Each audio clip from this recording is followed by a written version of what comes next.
Hello students, good morning. Frooti batch में आपका स्वागत है। मुझे पूर्ण आशा और विश्वास है कि आपको इस बैच से जरूर फायदा पहुंच रहा है, तभी आप इतने मॉर्निंग में उठकर हमसे जुड़ पा रहे हैं। मॉर्निंग का समय है, इस समय और बेहतरीन कंसेप्ट समझ में आता है और जो भी बात बताएंगे वो दिमाग में सेट कर जाएगा, क्योंकि अभी दिमाग बिल्कुल फ्रेश होता है। तो आप जरूर कमेंट करके बतावें, अपने एक्सपीरियंस को शेयर करें कि मॉर्निंग में जो पढ़ रहे हैं वो आपको समझ में आ रहा है कि नहीं। आज फिर एक नए चैप्टर के साथ हैं हम लोग। चैप्टर का नाम है डिटर्मिनांट, सारणिक। रेगुलर एक एक चैप्टर चल रहा है। पहले इनवर्स पढ़ाए, मैट्रिक्स पढ़ाए, अब डिटर्मिनांट, ऐसे करके एक राउंड खत्म हो जाएगा। तो फिर Frooti batch part 2, Frooti batch part 3, ऐसे करके एग्जाम तक सक्सेसिवली यह बैच चलते रहे। इस बैच का जो मिशन है कि मॉर्निंग में कम बात बताना है और कम कम करके एग्जाम के समय तक वह तमाम क्वेश्चन आपको कंप्लीट करवा देना है, ताकि एक भी क्वेश्चन आपसे नहीं छूटे। तो हम अपने मिशन में हैं और हम जरूर कामयाब होंगे, हम होंगे कामयाब। एक बार लाइक कीजिए, नए व्यूअर है तो सब्सक्राइब कीजिए और आइए अब क्वेश्चन को देखते हैं। डिटर्मिनेंट जो है बड़ा यूनिक चैप्टर है, इससे क्वेश्चन एग्जाम में नहीं छूटना चाहिए। बहुत ही हल्का चैप्टर होता है। पहला सवाल है, इतना बराबर 0 दिया है, डिटर्मिनेंट x833 बराबर 0, then find the value of x। x का मान निकालना है। बहुत ही आसान है, कि बताएंगे और आप समझ जाइएगा, बहुत आसान है अकॉर्डिंग टू क्वेश्चन। कमेंट करके बताइए, आप सबसे ही बन जाने वाला है कि नहीं, पक्का बन जाएगा। अभी कमेंट कीजिए। सवाल में दिया हुआ है कि x833 is equal to 0, solve करना है। डिटर्मिनेंट में प्रिंसिपल डायगोनल होता है और इस सेकेंडरी डायगोनल होता है।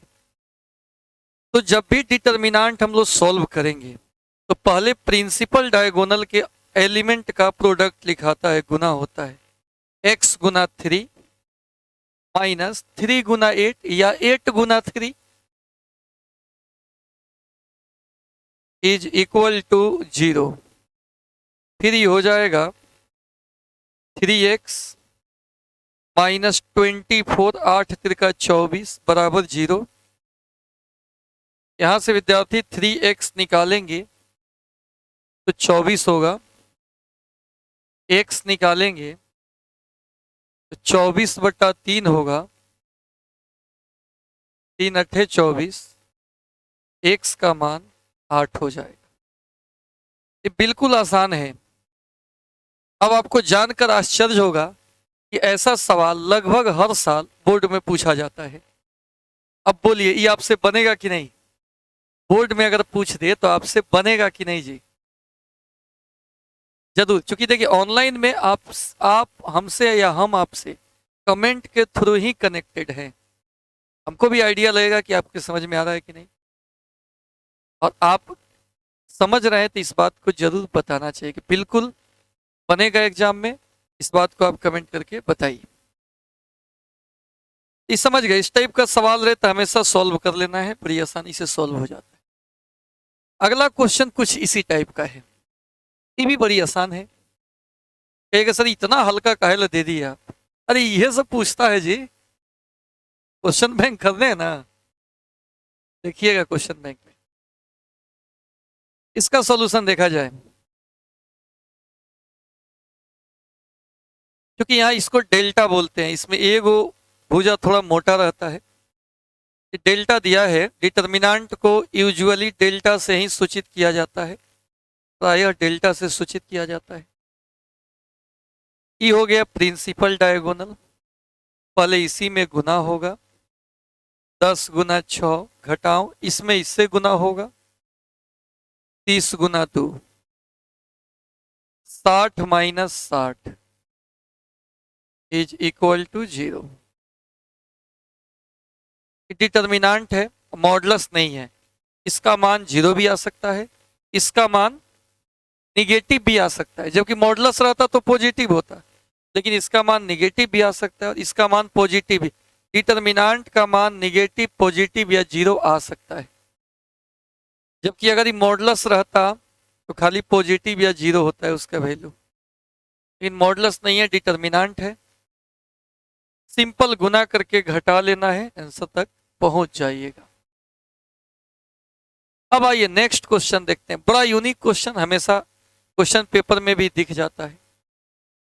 If 7 and 2 are two roots of the equation, 7 और 2 दो रूट है, दो मूल है, दो एक्स का वैल्यू है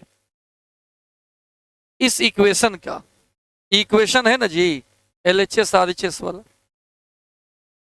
then find the third root, तीसरका मूल बताना है, यानी एक्स का तीसरका वैल्यू बताना है। इसका दो वैल्यू दिया है 7 और 2, एक्स का तीसरका वैल्यू बताना है और इस इक्वेशन के मदद से बताना है विद्यार्थी। देखिएगा हम बना रहे हैं इसको अकॉर्डिंग टू क्वेश्चन। x3 7,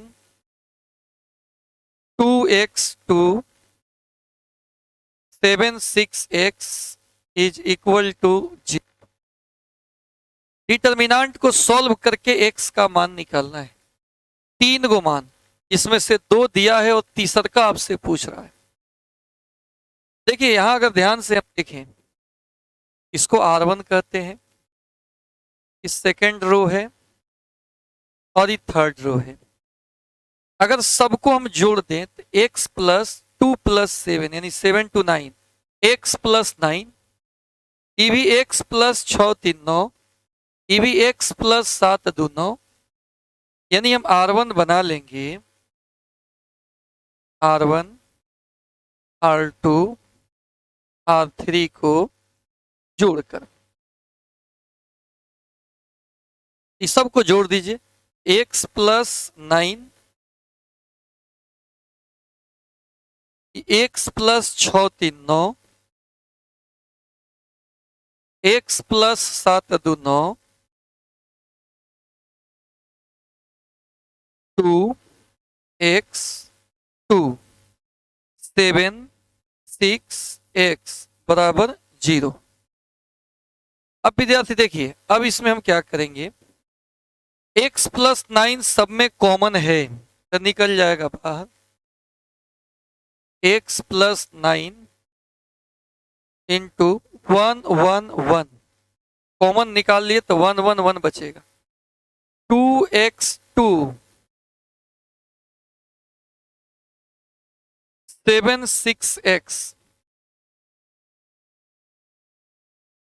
बराबर 0।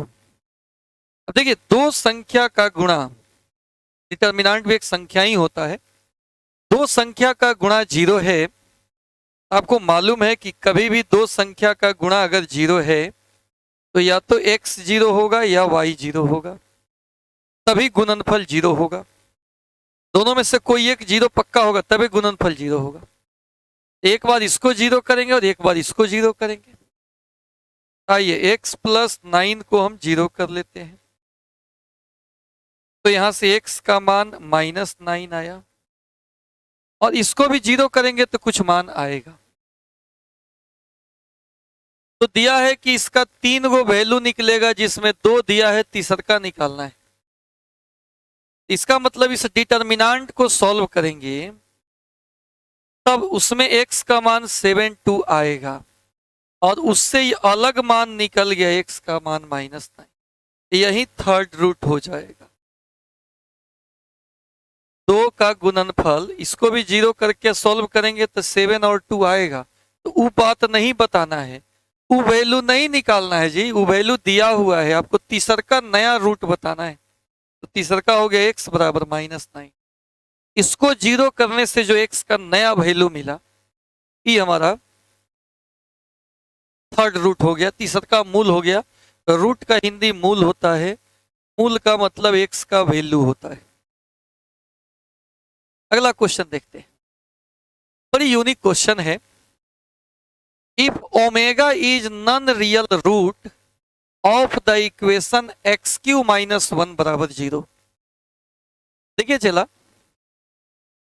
ओमेगा जो है वो क्यूब रूट ऑफ यूनिटी है। जैसे x³ - 1 0 है ना, तो x³ हो जाएगा 1, x ये 1 उधर चला गया, x हो जाएगा 1 का पावर 1/3 और क्यूब रूट ऑफ यूनिटी है, इसका मान 1 ओमेगा ओमेगा स्क्वायर होता है। और यहाँ पे दो रिलेशन होता है। पहला रिलेशन में कि 1 ओमेगा ओमेगा स्क्वायर का मान 0 होता है और दूसरा का रिलेशन ओमेगा क्यू बराबर 1 होता है। अब हमको इस डिटर्मिनेंट का वैल्यू बताना है, कितना है 1 ओमेगा ओमेगा स्क्वायर, ये ओमेगा है, ओमेगा फिर omega omega square 1, omega square 1 omega, ऐसा डिटर्मिनेंट दिया हुआ है। हम क्या कर रहे हैं, C1 बना लेते हैं इस सबको जोड़कर। C1 बनाया, C1 C2 C3 को जोड़कर।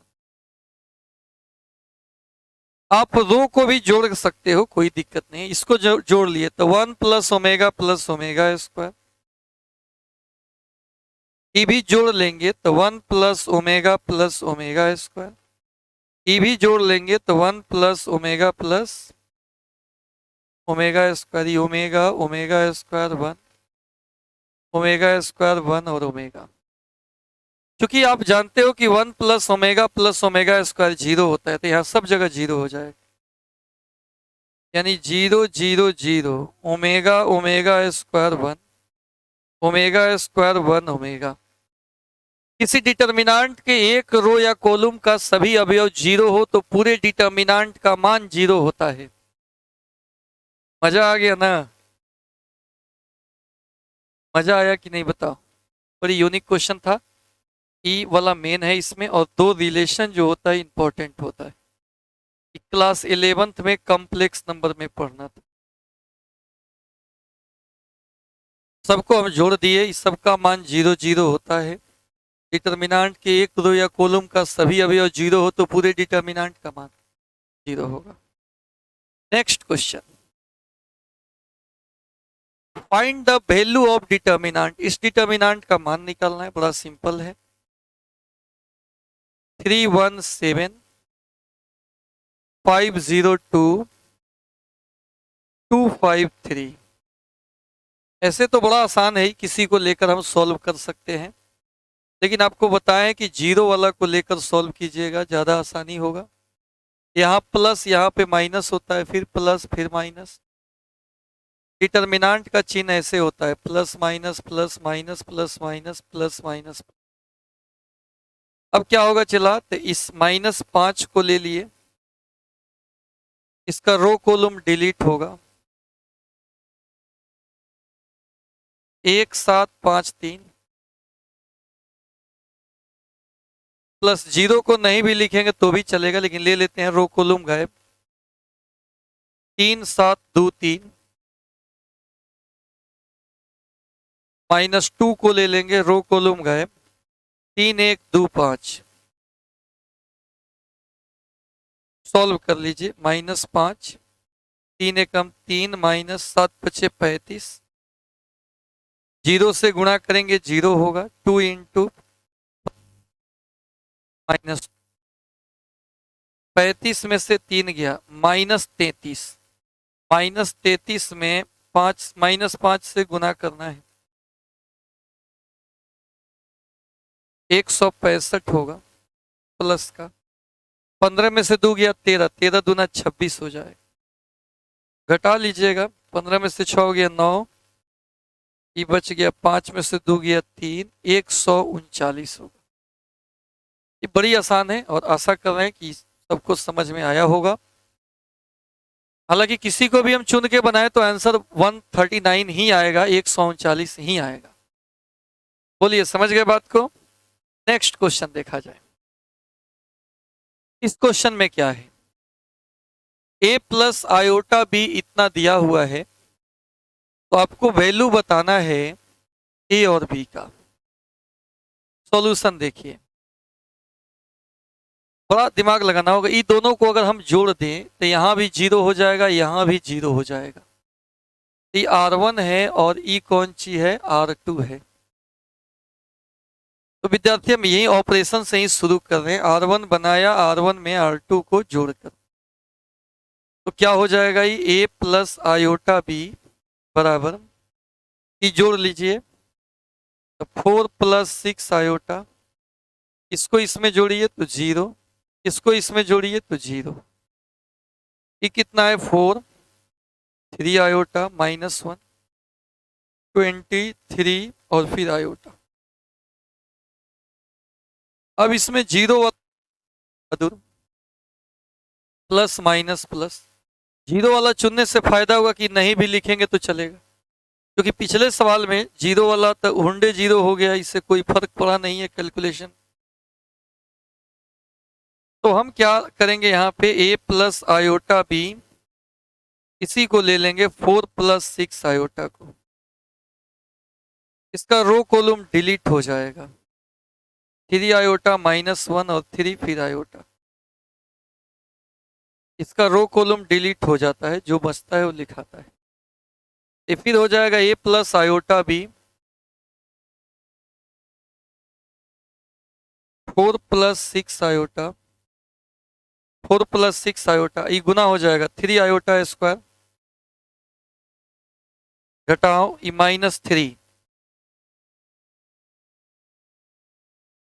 फिर हो जाएगा a प्लस आयोटा b बराबर 4 प्लस 6 आयोटा और 3 आयोटा स्क्वायर होता है माइनस 1, माइनस 1 में 3 से गुना करेंगे तो माइनस 3, यही प्लस का 3,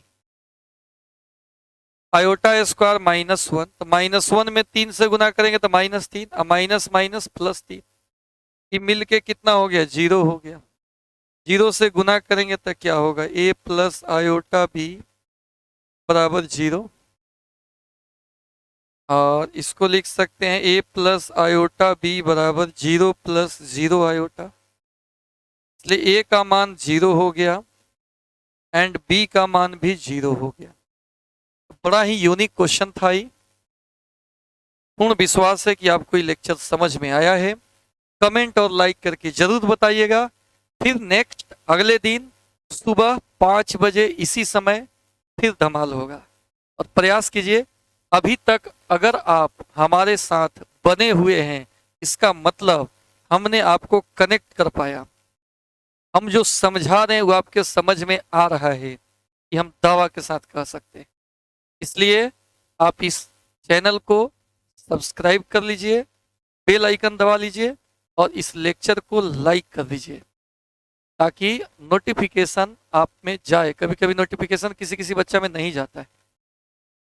तो और लेक्चर आप पढ़े, अच्छा लगा है आपको, ये हमको विश्वास है। इस विश्वास को आपके थ्रू हम जानना चाह रहे हैं कि आपको समझ में आया कि नहीं। ठीक है, आपका दिन मंगलमय हो। यह बैच आपको निश्चित